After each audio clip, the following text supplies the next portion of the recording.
네, 두 번째 시간 말씀을 나눕니다. 창세기 38장 첫 시간에 이제 큰 하나님의 경륜적인 관점에서 윤곽적인 말씀은 이제 대략 나눴고, 자료 말씀을 가지고 이어서 말씀을 나누겠습니다. 첫 시간에 말씀을 나눈 것처럼 그 가나안 족속들이 섬기는 그 다신주의 사상이 입각해서 섬기는 그들의 신은 고상한 사람 되는 걸 추구하는 거예요. 그런데 속으로는 욕심이 가득하기 때문에 부귀영화 누리는 것이 그들의 목적이에요. 또 이율배반적인 신앙을 갖고 있죠. 사람이 자의적으로 경건 연습을 한다고 해서 정말로 경건에 이르는 것도 아니죠. 이것을 너무 모르고 있는 거예요, 사람들이. 사람은 그걸 할 수가 없는 것이죠. 마음은 원이지만 육신을 입혀놓은 것은 그건 너는 할 수 없다라는 것을 벌써 말하느라고 육신을 입혀놓은 건데, 그렇다고 육신을 거치지 않은 천사들이 정말로 경건하냐면 사실은 천사들은 온전케 된 의인의 영들에게는 비교가 안 되는 것이지, 그냥 지음받은 그대로 뿐이니까 이런 원리를 기본적으로 잘 이해를 하고 깨닫고 계셔야 되겠어요. 하나님의 구원이 뭔가에 대해서 알아야 되겠다 그 말이에요. 생명의 시를 자손이라고 후사라고 번역을 하죠. 시에 대한 말씀인 창세기 38장은 매우 비밀한 가운데 살아서 역사하시는 하나님의 심오한 경륜을 사람이 사용하는 말로 기록한 비밀의 말씀이며, 하나님과 그 아들께서 사랑하시는 자들에게만 계시하심으로 마음 눈이 밝아진 자가 아니면 전혀 이해되지 않는 말씀이다. 더구나 윤리도덕적인 관념이 깊은 사람이 창세기 38장을 읽으면 도무지 무엇인지 이게 이해가 안 되지 않을 수밖에 없죠. 세상 사람의 눈으로는 시아버지하고 며느리하고 어떠고 막 이게 시아버지는 몰라서 그랬다고, 며느리는 시아버지인 줄 뻔히 알고 지금 유혹을 한 거 아니에요. 이게 있을 법인 할 말이냐 막 이러고, 이 다말이라는 사람 완전히 그냥 욕을 바가지로 얻어먹는 거예요, 세상 사람들이. 그런데 성경에는 유다가 뭐라고 말을 해요? 그거 나보다 더 옳다 그랬잖아요. 그러니까 사람들이 생각하는 옳음이라는 세상의 옳음과 하나님의 옳음이 전혀 다르다라는 걸 우리는 금방 알 수 있어야 된다 이 말이에요. 말씀을 통해서 말하고자 하는 의도가 있는 것이죠. 하나님의 경륜을 이루는 것이 옳은 것이지, 사람이 무슨 고상한 사람 되는 것이 옳은 것도 아니고 그렇게 될 수도 없는 거고. 위선자가 되면 안 되겠다. 진실한 신앙을 갖는 게 하나님 앞에는 너무 중요한 거예요. 그래서 진리를 알아야 돼. 진리를 알지니 진리가 너희를 자유케 하리라. 사람이 죄의 법에서 벗어나려면 진리를 아는 지식이 있어야 되는 것이지, 자기가 뭐 날마다 못 박는다는 이런 사람들도 생기고 별 사람들이 다 있는데, 그런데 아직도 육체의 경건 연습이 안 끝나서 그러는 거예요. 근데 할 때까지 해봐야 돼. 하나 안 되면 어느 날은 사형제님 하는 얘기가 이제 좀 들린다고 하는 날이 반드시 와야 되는데, 이게 계속 안 들리면 이게 정말 어려운 문제죠. 하나님이나 사람을 하나님의 형상과 모양으로 만들어 놓는 것이지, 사람이 자의적으로 경건 연습을 해서 하나님의 형상과 모양으로 만들어진다고 하는 건 그것은 애당초 가능하지 않은 짓을 지금 하는 거예요. 처음 시작부터 잘못하고 있는 것이죠. 믿음이 그게 다른 믿음이다고요. 이 싸움이 이게 쉬운 게 아니야. 사실은 내가 말을 쉽게 하지만, 유다와 그 자부 다말의 관계를 가감없이 기술한 이 말씀을 통해서 우리는 신의 섭리를 헤아리는 지혜를 얻어야 하며, 이 말씀을 통해서 우리는 주님의 은혜를 입고 구원을 받아야 합니다. 가나안 족속들의 신앙과 아브라함의 자손들의 신앙이 어떻게 다른지를 분별할 줄 모르면 창세기 38장 설교 안 된다고 해서 그 사람이 경건하냐면 경건한 게 아니에요. 모르기 때문에 무지하니까 그렇게 생각하는 거예요. 시아버지고 며느리고 이래버리는 거예요. 유다는 율법 시대의 하나님은 아버지를 상징한다 이거예요. 다말은 말씀시로, 아버지의 말씀시로 나아진 자들로 세워진 신약 교회를 상징한다 이거예요. 그러니까 인간적인 생각으로 시아버지 며느리 이렇게 보면 안 된단 말이에요. 윤리 도덕적으로 자기가 완벽한 사람인 것처럼 경건한 죄도 사실은 무지해서 그러는 거예요. 그게 무지하기 때문에 그런 관념에서 못 벗어나는 거잖아요. 진리를 알면 다 해방받게 돼 있어. 우리는 영모의 자유를 다 받으셔야 되겠어요. 아담 이래로 죄인이 된 인간들이 어떻게 행하든, 하나님이 구속이라는 걸 지금 설명하느라 그래요. 죄인이 된 인간들이 어떻게 행하든 사람의 어떤 행위와는 상관이 없는 문제다. 하나님의 구원은. 이게 얼마나 중요한 말을 내가 시작한지를 아셔야 돼요. 무엇과 관계가 있어요? 하나님이 예정하시고 택하신 자에게 계시를 해주시고 나서 계시될 믿음으로 계시될 믿음이 그에게 왔으면 약속의 시가 온 건데, 약속의 말씀, 구원의 말씀이 온 건데, 그 말씀이 믿어졌으면 그 계시해 주신 분께서 그가 믿어진 계시를, 말씀을 그를 통해서 이루는 것이 구원인 것이지, 계시될 믿음을 통해서 약속의 자손이 온 적도 없는 사람이 믿습니다 믿습니다 하는 게 전부 귀신의 믿음이고 다른 믿음이다 이거예요. 성경이 말하는 그리스도 예수 안에 있는 믿음이 아니란 말이야. 믿음의 주인은 예수님이죠. 히브리서에 보면 그랬죠. 믿음의 주에 또 온전케 하시는 예수를 바라봐라 그러죠. 믿음의 주인이 누구라고요? 예수님이에요. 그러니까 예수님이 믿음을 가지고 나에게 그 약속의 씨가 와야 된다 이 말이에요. 그분의 말씀, 약속의 말씀씨로 와야 된다 내 속에. 이것이 아는 사람들은 이걸 방해하는 게 제일 큰 게 뭐죠? 삼일체 신이란 말이에요. 삼일체 신. 가나안 족속들의 신이다 이거예요. 그들에게 예수님 오셨느냐고 물어보세요. 예수님이 오셨다고 오셨다고 한다고 이단이라고 이래버려요. 왜 안 왔다고 믿어요? 예수님이 지금 승천해가지고 하나님 보좌 우편에 앉았는 거 아니에요? 왼편에는 하나님 아버지가 있고 오른편에는 아들이 이렇게 앉아있고 성령을 보냈어요 지금. 그래서 성령은 오셨는데 예수님 안 온 거예요. 성령이 오셨으면 하나님이 오신 것이지요. 성령이 오셨으면 예수님 오신 거 아니에요. 그런데 이게 하나님을 한 분으로 딱 믿어버리면 이게 간단한 문제인데 이게 안 되게 하는 귀신의 역사가 있다 이거예요. 귀신의 역사가. 이 싸움이 이게 보통 싸움이 아니에요 지금. 아니 예수 그리스도께서 너희 안에 계신 줄을 알지 못하느냐. 그렇지 않은 자는 버림받은 자는 성경에도 글자로도 이렇게 돼 있어. 그런데도 예수님은 안 오셨다는 거예요. 예수님 오시니까 이제 먼 하늘에 흰구름이 떠가는 것만 봐도 주님 언제 오시나 그걸 막 고대한다 이래가면서 눈물을 흘리면서 찬송하고 그러고 앉았다 이거예요. 그게 뭐예요? 가나안 족속들의 신을 섬기고 있다 이 말이잖아요. 히라의 신이요 세라의 신이잖아 그게. 무슨 신이요 그게 도대체. 응? 자기네들이 이렇게 고상한 거 추구한다고 고상해지긴 할 것이며 자기네들이 부귀영화를 날마다 가서 주한다 해가지고 다 부자 되는 것도 아니잖아. 다 귀한 자가 되기를 우리 형제 자매들이라고 해서 그 사람들만 못 오라고나 말하는 거는 아니 또 오해하시면 안 돼 또. 하나님이 주시는 분기대로 드리는 거예요. 다만 먹을 것이 있고 입을 것이 있으면 감사함으로 받고 누리면 되는 것이고 족한 줄로 여기는 것부터 배우셔야 돼. 지족하는 마음을 갖는 것부터. 왜? 주님께서는 너의 모든 필요를 채우시리라 약속이에요. 우리들이 무엇가 필요한지를 주님이 먼저 다 안다 이거예요. 그러니까 뭘 먹을까 뭘 마실까 뭘 입을까 걱정하지 말아라. 내일 걱정이랑 내일 가서 해라. 그런데도 우리 저 손자가 적어도 대학 나와가지고 장가 가는 것까지는 보고 죽어야지 이러고 앉았다 이거예요. 그게 뭐 손자 때까지 했어. 오늘 당장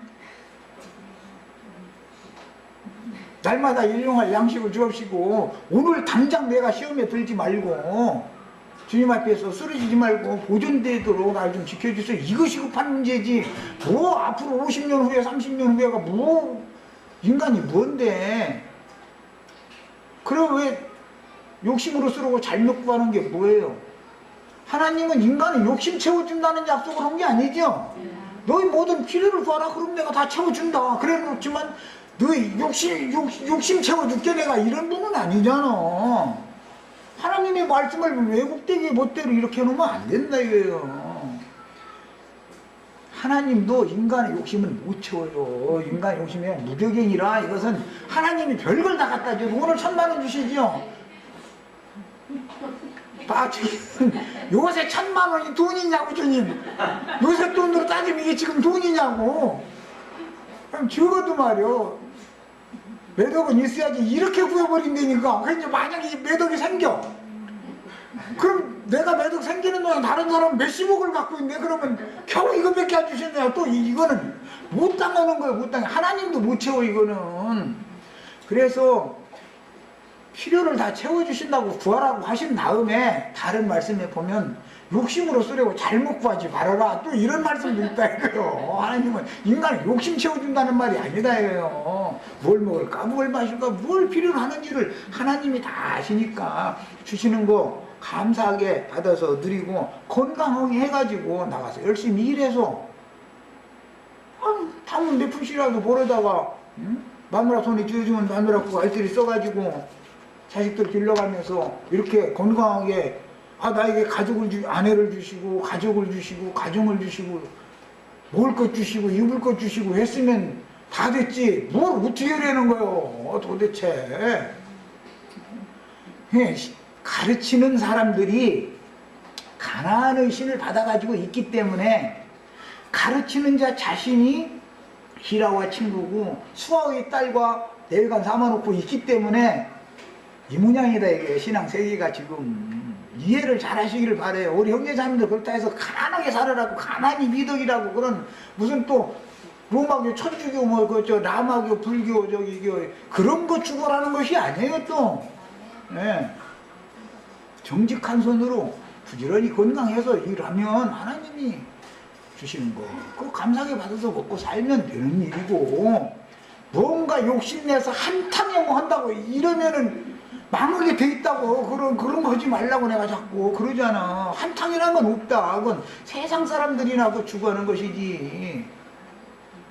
안 할 소리지만 그 뭔가 뭐 로또 복권인가 뭐 당첨된 사람들 그 90% 이상이 다 완전히 폐인돼 버렸더만.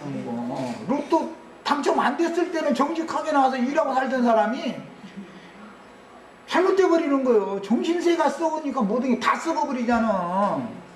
그게 무슨 복이겠어. 생각을 잘 하시길 바래요. 신앙 지도를 잘못 받으면 영혼들이 완전히 망가져 버려. 그래서 아담 이래로 죄인이 된 인간들이 어떻게 행하든 하나님께서 선택하신 사람의 인생의 삶 가운데서 일어나는 어떤 일들이 사람으로서는 도저히 이해가 되지 않는다 할지라도 내가 이해할 수 없는 일들이 우리 인생사에서 한두 번 만나봐요? 도대체 이놈의 일이 왜 이렇게 정신 못 차리고 여기 때렸으면 제자리에다 갖다 놓으려고 그런데 이쪽을 또 때려버려. 그래 그럼 이렇게 또 돌아가 버려. 너무 세게 때려가지고 그러면 이쪽에 원 상태로 가라고 또 때려. 그러면 또 이쪽으로 가고 이것을 계속 나중에 정신이 없어. 그러다가 시간이 딱 지나면 제자리에 오거든. 그때 맑은 신이 딱 오면 그때 믿음이라는 게 뭔가를 그때서 아는 거예요. 이게. 그런데 그런 모든 하나님의 행사는 그리스도 안에서 주권적인 선택과 예정에 의한 하나님의 선하시고 기쁘신 뜻이라는 것은 인간이 어떻게 행하는 것과 좌우되는 게 아니다 이거요. 사람이 어떻게 행하는 것은 하나님의 뜻을 인간이 어떻게 막거나 하나님의 뜻을 돕거나 할 수 있는 게 아니다 이 말이에요. 하나님의 주권대로 그분은 한 번 뜻을 딱 세우면은 결단코 그분의 뜻을 이뤄놓는 것을 우리는 믿어야지. 내가 어떻게 하면 하나님도 흔들리고 또 내가 어떻게 하면 또 하나님도 흔들리고 이런 식이면 어디다 기준을 두고 우리가 신앙생활을 하겠어요. 콧대가 정확하지 않으면. 그건 믿음도 아니에요. 그래서 하나님은 어떤 경우에도 그분의 섭리는 오직 그분의 뜻을 이루도록 시간과 공간을 초월하여 인류의 역사와 개인의 삶을 주관하며 운행하여 그분의 경륜을 이루시는 것이다. 이게 이쪽 때리고 정신없게 할 때 떠나가는 사람이 있어. 떠나가는 사람도 있죠. 이제 막 못 견뎌나니까. 그러면 그게 인내가 부족한 사람이다 이거예요. 세상 사람의 인내를 말하는 게 아니에요. 시험을, 하나님의 믿음의 시험을 당할 때 견뎌내는 거, 그것을 인내라고 그래. 인내의 결과는, 결과적으로는 믿음이 이루어지는 것이다. 베드로후서에 나오는 말이에요 이게. 베드로후서 1장 다 딸딸 외우면서도 그걸 모르고 있으면 안 되죠. 자, 아까 이미 말씀드린 것처럼 유다와 수아의 딸의 관계는 율법 제도권의 하나님과 율법 제도에 갇힌 이스라엘을 상징하며, 수아의 딸이 죽는다라는 것은 유다의 아내가 죽지요. 그렇지 않으면 다말과 관계를 맺지를 못하죠. 수아가 계속, 그 수아의 딸이 살아있으면 그 수아의 딸이 그렇게 죽어야 되는 거예요. 아들 셋 낳아놓고 그야말로 삼권 가진 자들 낳아놓고 나서는 죽어버려. 그 저 세 아들 엘과 오난과 세라라고 하는 세 아들 낳아놓고 나서는 죽어버려. 그녀가 죽었다라는 건 뭐예요? 율법 제도권의 이스라엘 나라는 하나님의 은혜에서 끊어졌다 그 말이에요. 하나님 버림받아 그랬다 그 말이에요. 그래야, 말씀은 두 말씀이 아니죠. 예수님 그리스도의 아버지의 말씀씨로, 하나님의 말씀씨로 난 자들의 신약교회, 다말 교회가 나타나면은 의문과 육체에 상관된 계명의 율법 말씀은 신약교회를 더 이상 관여하지 않는다 이거예요. 그리스도의 말씀이, 영의 말씀이 관여를 하니까, 이제 그리스도께서 지배를 왕노릇을 하니까, 주인 노릇을 하니까 그 말이요. 자, 그래서 구약시대 전기간 동안 하나님의 특별한 부르심을 받은 아브라함의 자손 중에 장자의 대를 이은 계보는 아브라함, 이삭, 야곱, 유다, 베레스, 헤스론이 람을 낳고, 람이 아미나답을 낳고, 아미나답이 나손을 낳고, 나손이 살몬을 낳았죠. 살몬의 아내가 기생 라합이죠. 자, 살몬과 라합 사이에 난 사람이 보아스지요. 보아스가 룻이라는 여자를 통해서 오벳을 낳았어요. 오벳이 이새를 낳고, 이새가 다윗을 낳고, 다윗이 밧세바를 통해서 솔로몬을 낳았어요. 자, 구약시대에 이미 이상한 여자가 세 사람이 예수님의 족보에 딱 들어온다고요. 이 사람들이 뭐 품행이 방정했다 막 그런 게 아니잖아요. 여호와 보시기에 아름다운 것과 인간 보기에 아름다운 것은 다른 거예요. 성경에 보면 전부 여호와 보시기에 아름다웠다, 여호와의 마음에 합했다 이렇게 돼 있지, 세상 사람의 눈으로 볼 때 아름다웠다 이런 말은 없어. 그건 다 없는 소리예요. 그거는 이해를 잘 하시기를 바래요. 성경이 말하는 의도를 아셔야 돼. 그래서 하나님의 왕국 백성들에게 시내산 율법이 주어지기 전부터 멜기세덱의 반차를 따라 제사장 직분이 아브라함의 영적 장자들에게로 이어졌는데, 다윗과 솔로몬은 제사장권도 가지고 있죠. 사울을 하면 제사를 하면 돼야 안 돼요?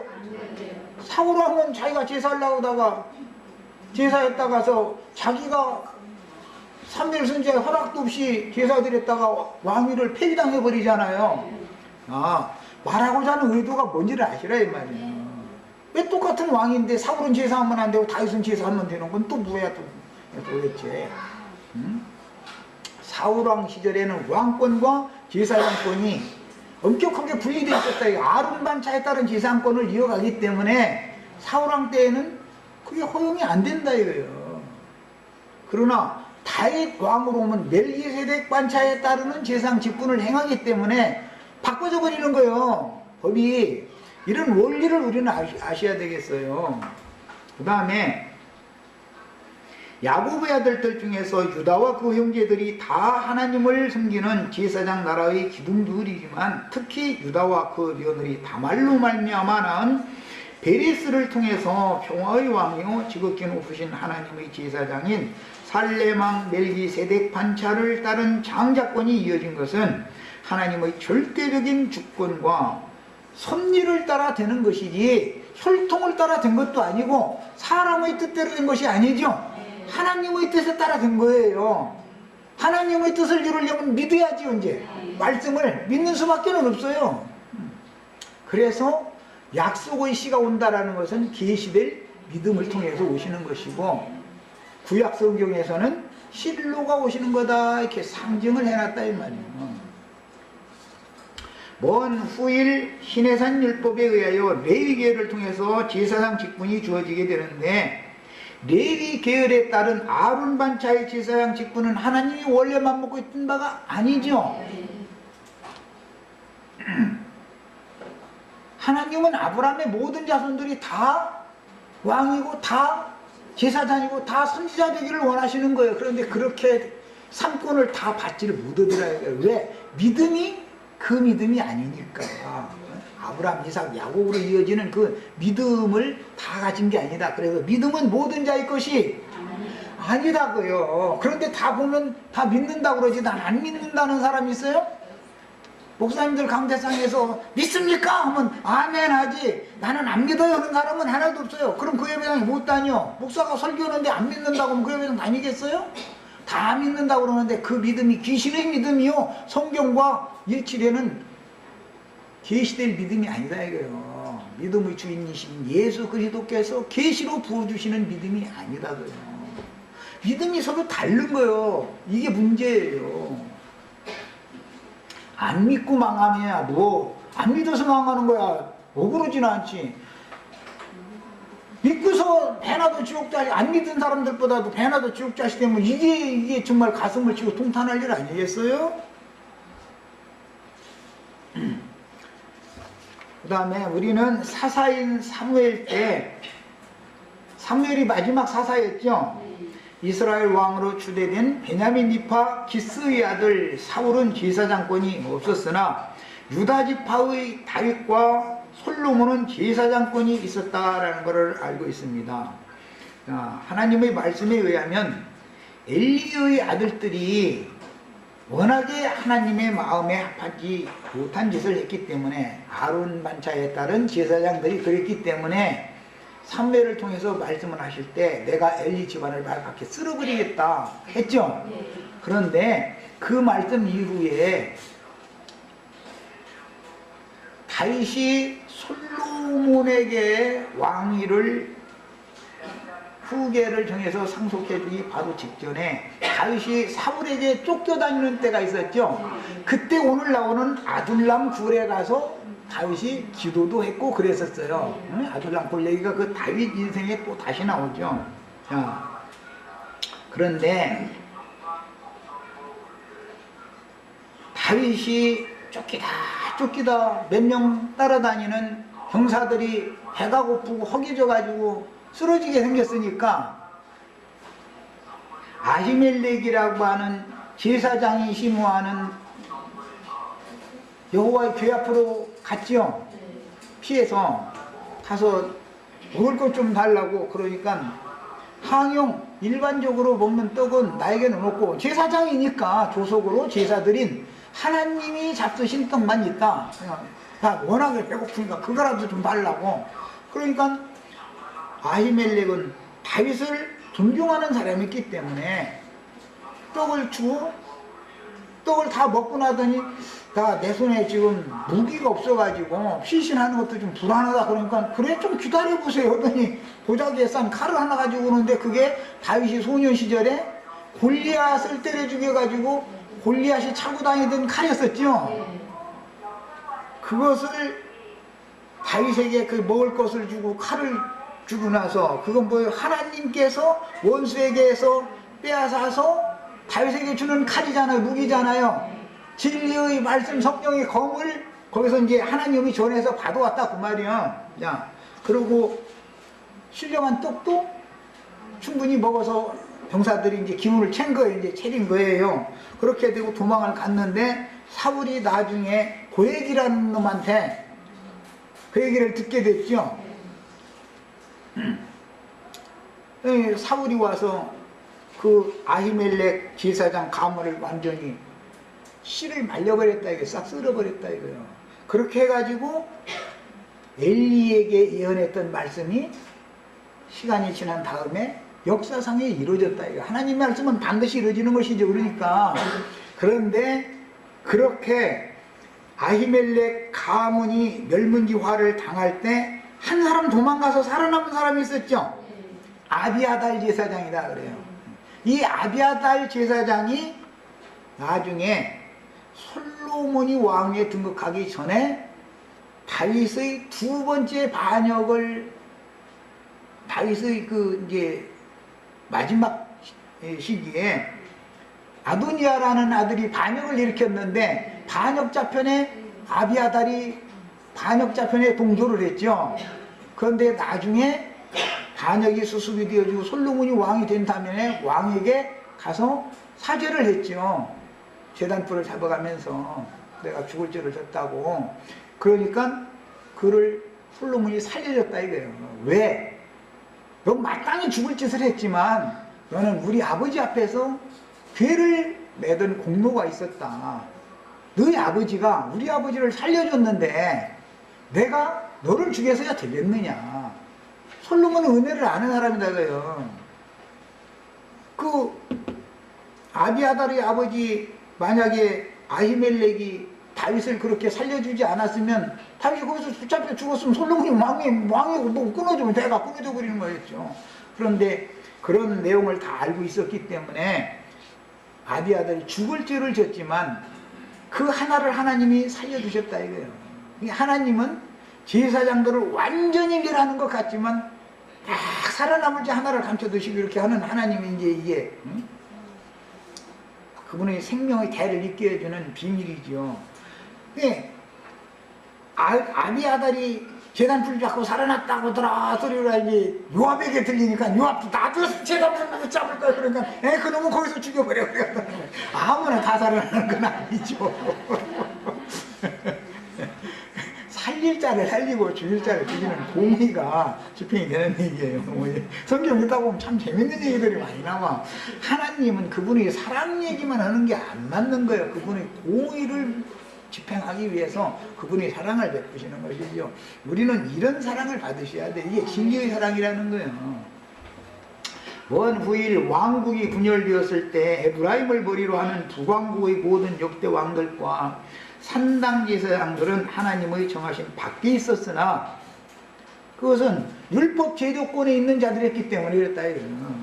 그러나 남왕국의 왕들과 제사장들은 하나님의 절대 주권 아래에 속하여 그 명맥을 잇고 생명의 대를 보존하였습니다. 그러나 예수님이 오시기까지만 이것이 즉 유다의 축복이라는 건 예수님이 오시기까지만 이게 이어지는 것이지 예수님이 오시면 이걸로 끝나는 거죠. 이것을 알아야 된다 이거예요. 그러면 하나님의 경륜이 끝나버리느냐 아주 그렇지는 않죠. 그렇지는 않아요. 다말로 상징되어지는 말씀을 믿어서 거듭난 영혼들이 모여서 연락하고 상합해서 주의범된 교회를 세우는 다말 교회가 어머니 교회가 되는 거기 때문에 그때는 시아버지가 며느리를 더 이상 관여하면 안 되죠.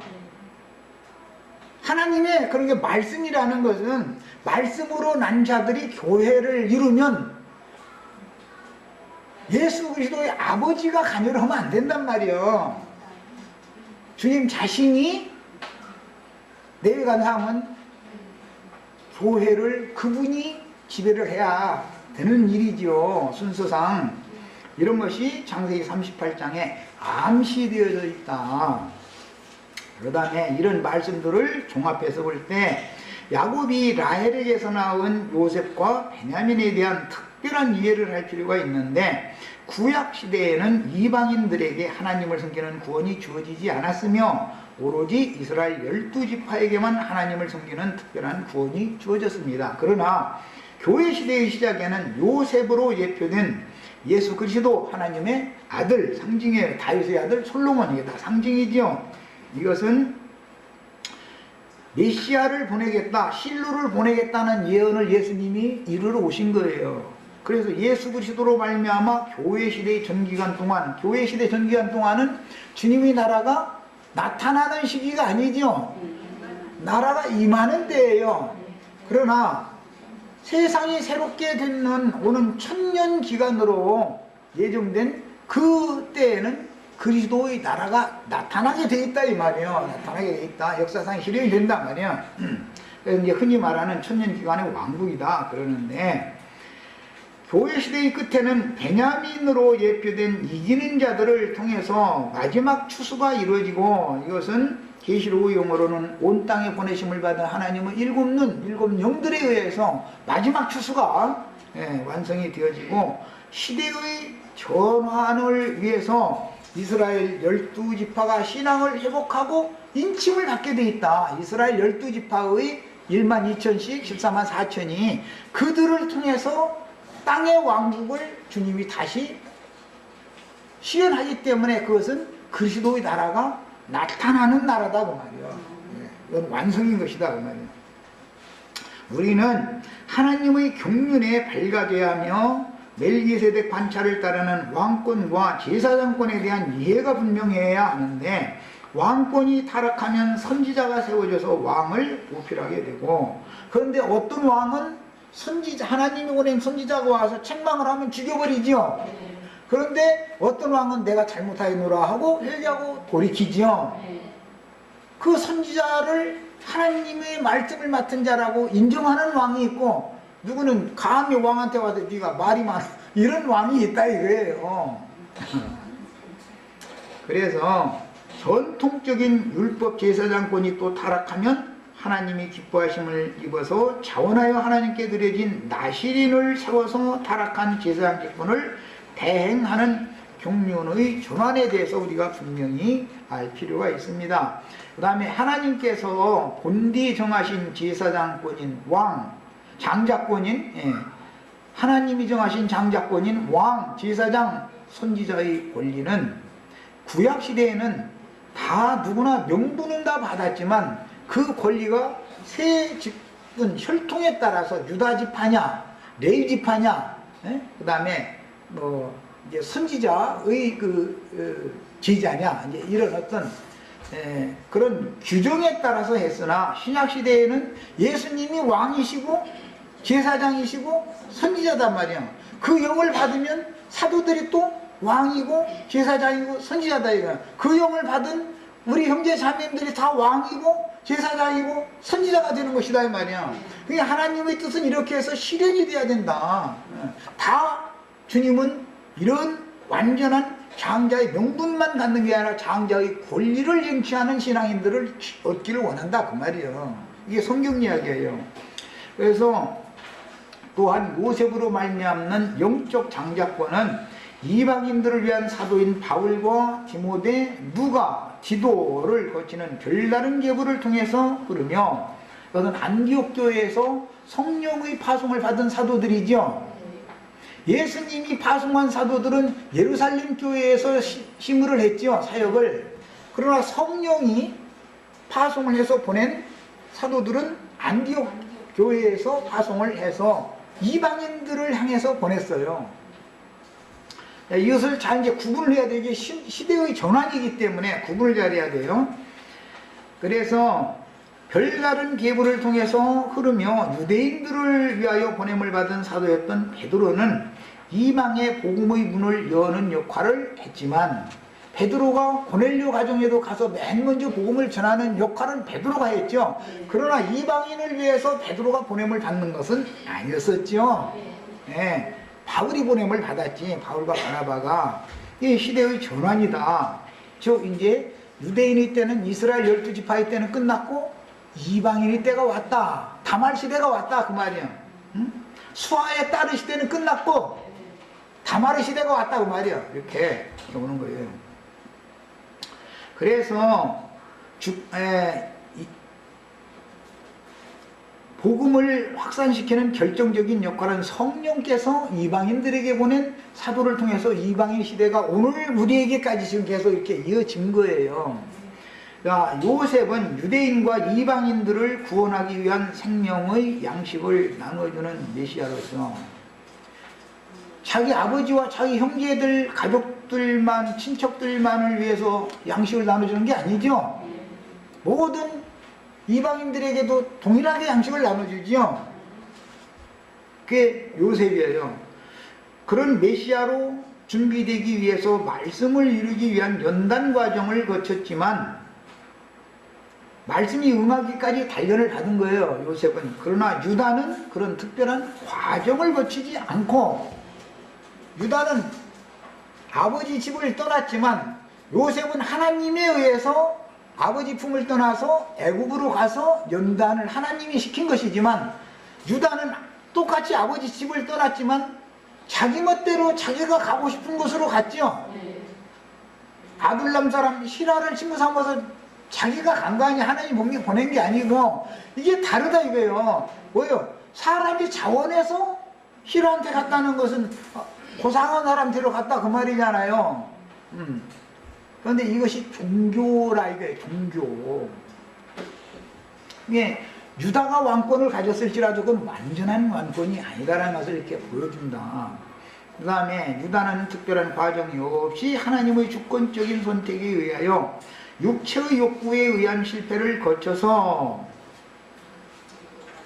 유다는 수아의 딸이 안 죽었으면은 다말하고 만날 길이 있어요, 없어요? 없어요. 그러니까 마누라는 죽었고 마침 밖에 출장을 가게 생긴 거예요. 오늘날로 말하면 출장 가는 거예요. 이제 양털 저기 딥나라는 곳에서 이제 그 자기 양을 이제 양털 깎는 건 그때 당시 이제 그 1년 농사를 수확하는 것과 같은 뜻이에요. 그런데 그 주인이니까 가서 이제 잔치를 배설을 하는 거예요. 딥나 사람들 다 초청해가지고. 그런데 아이 그 가다 보니까는 장려 옷을 입고서 이렇게, 장려옷이라는 건 이제 색깔이 있는 화려한 옷을 입었다 이제 그런 뜻인데, 과부의 옷은 이제 검은 옷을 입고 상복처럼 이렇게 해야 되는데, 아이 아주 화려한 옷을 입고 이렇게 길가에 있으니까는 갑작스럽게 양떼한테 간다고 가다 말고서는 여자 생각이 나버리는 거예요. 이제 또 이것도 참 이러니 이거 하기가 참, 그게 사람이라는 것은 본능이 다 버릴 수는 없는 거다라는 말이잖아요. 그건 이제 난 가끔 그 얘기지만, 하나님이 넣어주신 본능을 아름답게 하나님이 정해놓은 분수와 한계 안에서 잘 활용하라고 하면 다 아름다운 것이지, 막 억지로 장가 안 가고 시집 안 간다 그래가지고 그러면 그것이 아름다운 것이 아니다 이거예요. 그건 하나님 뜻이 안 이루어지죠. 그러나 사람이 방종하고 하나님이 정해놓은 범위를 넘어서서 함부로 하면 안 된다. 육체를 막 살면 안 된다. 이걸 가르치는 것이지. 이게 이제 말씀에 대해서 오해가 있으시면 안 되겠어요. 부관계도 잘 하세요. 그거 아름다운 거예요. 경건하게. 예. 그 혼인 관계를 잘 유지하는 것은 걱정하시지 말고. 자, 그래서 결국은 타락한 인간은 육체의 본능을 벗어날 수 없다. 죽는 날까지. 문제는 자기는 자기 본능을 못 이기면서 자기 며느리 보고는 너 친정에 가서 수저러고 지내고 있어. 그랬다는 거예요. 그랬더니 일은 지가 저질러 놓고 나서 한참 있다 보니까 어떤 사람이 와서 네 며느리가 행운내가지고 잉태해가지고 배가 이만해져 버렸더라. 이제 그러고 또 누가 일러줘. 그런데 호흡이 일러줬다, 누군가 일러줬다는 게 성령께서 일러준 것을 상징하죠. 일러준 거. 그래? 그냥 당장 그렇게 불살로 죽여버려. 그러니까 그때 딱 보증물 갖다가 내줘가면서 이 임자로 말미암아서 내가 잉태했다 그러니까 얼마나 없는 거죠. 일을 지가 저지른 거니까. 그래서 그녀가 나보다 더 옳다. 그 말은 하나님의 말씀에 따라서 자기 아들이 셋이 있으니까 둘 죽었을지라도 세 번째까지 다 걔가 장성했으면, 예, 며느리를 그에게 줘야 되는 거예요. 세 번째 그 세라라는 아들에게 또 줘가지고 자식을 낳으면은 자기의 장자였던 엘의 대를 이어가게 해줘야 되는 거예요. 그게 하나님의 법이다 이거예요. 그런데 하나님의 법이고 말고 그럼 난 대 끊어지게 생겼네 이래가지고 셋 낳는데 셋 마저 죽어버리면은 유다가 생각할 땐 대가 끊어 집안 문 닫게 생긴 거 아니야. 그래서 자기 며느리를 친정으로 쫓아냈더라는 거예요. 그러니까 그것을 그때서 깨닫고, 아, 내 며느리는 하나님의 경륜을 이루기 위하여 하나님의 뜻을 따라서 그렇게 한 거기 때문에 하나님이 옳다 하시면 그게 옳은 것이지, 나의 생각이 내 집안 대를 닫을지 안 닫을지 이것은 내 생각이었지, 하나님은 얼마든지 자신의 대를 또 이어갈 사람을 다른 방식으로 얼마든지 하나님이 하신다는 그때 다 깨닫게 되는 거 아니에요.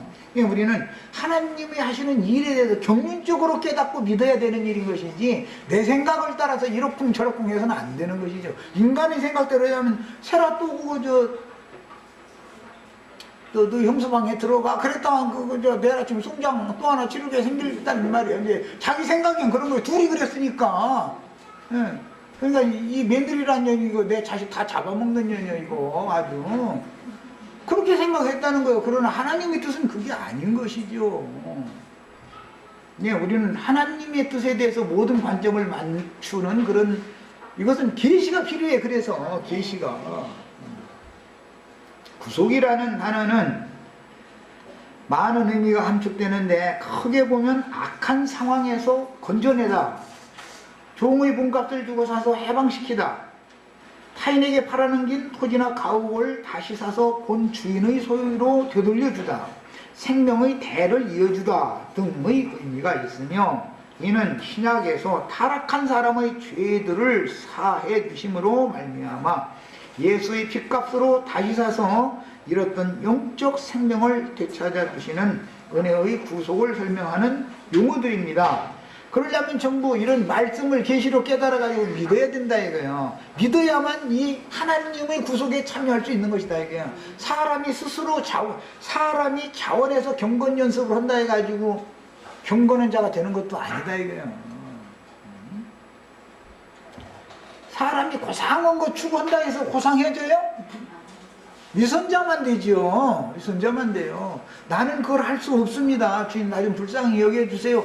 이런 사람이 고상해지고 경건해지게 돼 있는 것이지, 하나님이 은혜로 그거를 지켜주셔야 경건을 유지할 수 있는 것이지, 사람이 스스로 고상한 사람 되려고 노력을 한다 해서 그게 되는 게 아니란 말이에요. 인간이라는 건 근본적으로 될 수가 없는 구조로 돼 있다 이거. 육체라는 거는 이것을 알아야 되는데, 사람들은 이 얘기를 하면은 안 믿는 거예요 이게. 그래도 내가 뭘 하면 하나님을 막 기쁘시게 할 것 같은 게 있는 거예요. 그것은 나라고 하는 이 육신을 입은 타락한 인간의 구조와 존재 자체에 대해서 이해가 아직 없다는 뜻이다 이 말이에요. 창세기 38장에서 다루는 가장 큰 주제는 하나님의 구속과 후사인데, 12지파 중에서도 하나님의 택하신 자인 유다의 씨를 하나님께서 택하신 좋은 밭인 유다의 며느리 다말의 태에 뿌려서, 하나님이 택하신 자는 수아의 딸이 아니었죠? 다말이죠. 다말. 수아의 딸은 좋은 밭이 아니야 그게. 공사할 수 없는 땅이야. 거기서는 악한 열매만 맺는 땅이란 말이야. 다말이 좋은 열매를 맺을 수 있는 땅이죠. 이게 상징이지. 자, 이 말은 거름더미가 되어진 사람이야 된다. 내가 어떠한 죄인인가를, 난 폭 썩은 사람이다 말이야. 썩어도 그냥 보통 썩은 게 아니라 아주 완전히 저 사람한테 내가 욕 먹는 것은 너무 당연하다. 맞다. 이러고 주님 앞에 고개 숙여가면서 수긍하고 인정할 수 있는 사람이나 좋은 밭인 것이지, 그래도 나는 농사만 하면 좋은 산물을 낼 수 있다라고 하는 사람이 좋은 밭이 아니다 그 말이야. 뭔 말을 하고 있는지 이해하셨죠? 그래서 좋은 밭인 유다의 며느리 다말의 태에, 원래 유다가 친구에게 들은 말이 아니고 아버지 집에서 그 아버지의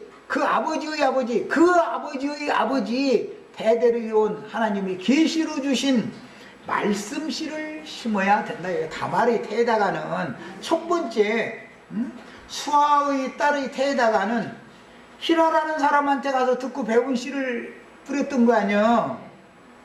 변질된 말씀을 심었다 그 말이야. 그러다 보니까 악한 자들만 낳는 거예요. 그래서 엘과 오나는 악한 자라는 거잖아요. 그래서 둘 다 죽인 거 아니야. 그럼 그 사람들이 뭐 나쁜 짓을 했겠어요?